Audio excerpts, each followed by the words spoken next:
This guy here, I don't know him. He's just getting a lot of traction on Twitter. I'm not trying to pick a Twitter fight tonight, but I can't help it. I can't help it with this one.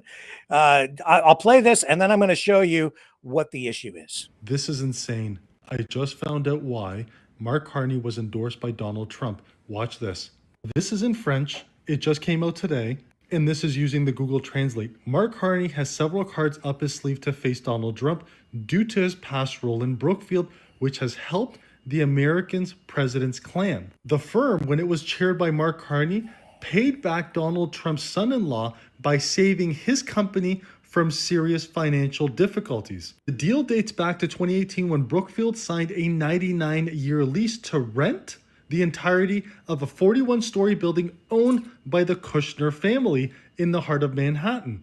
The total cost $1.1 billion. The Canadian company paid the 99 years of rent all at once instead of paying it annually. This highly unusual move ensured a massive and rapid cash inflow for the Kushner company, which was due to repay $1.2 billion in a mortgage payments in just a few months later.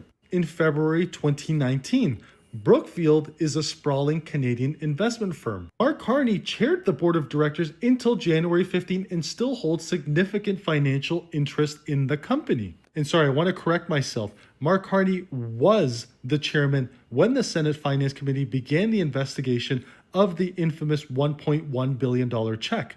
During his tenure at Brookfield, he twice refused to provide the information requested by senators. This was said by Senator Ron Wyden, the committee chairman, in a 2022 letter to the firm reviewed by our Office of Investigation. Unbelievable. The Senate Finance Committee was trying to understand the links between Brookfield and Qatar since the transaction was made by Brookfield Property Partners, BPY, a branch of the firm whose largest investors are the sovereign wealth fund of this Gulf monarchy.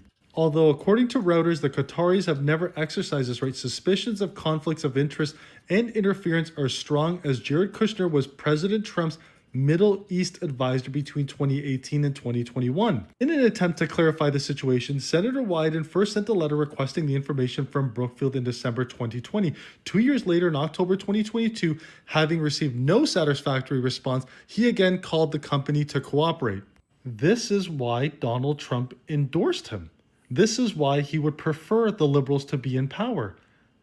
Mark Carney scratched his son-in-law's back to the tune of $1.1 billion. Mark Carney did not disclose any of this. Mark Carney has significant financial interest in Brookfield today. Millions and millions of dollars in stock options, and he refuses to tell us what conflicts of interest he has. It makes complete sense now why Donald Trump referred to him as Prime Minister Mark Carney when he tweeted out that he spoke with him and that he would speak to him after the election. Do you not see this? This is insane. And here's the craziest part. If the roles were reversed and Pierre Poilievre had this sort of relationship where he authorized over $1 billion to Trump's, basically his family and his son-in-law, you don't think the main news outlets, our Main Street media in Canada, would not be all over this? This is absolutely massive news. Carney is in bed with Donald Trump. Except there's a little problem. The transaction, the $1.1 billion lease deal, it's 666 Fifth, I think it's Fifth Ave, Fifth property. It's in Manhattan. 666 Fifth Avenue, maybe it might be what it is. The $1.1 billion deal basically transacted in 2018, might have closed in 2019, maybe. See, Mark Carney was still the governor of the Bank of England at that time. Didn't join Brookfield until August of 2020.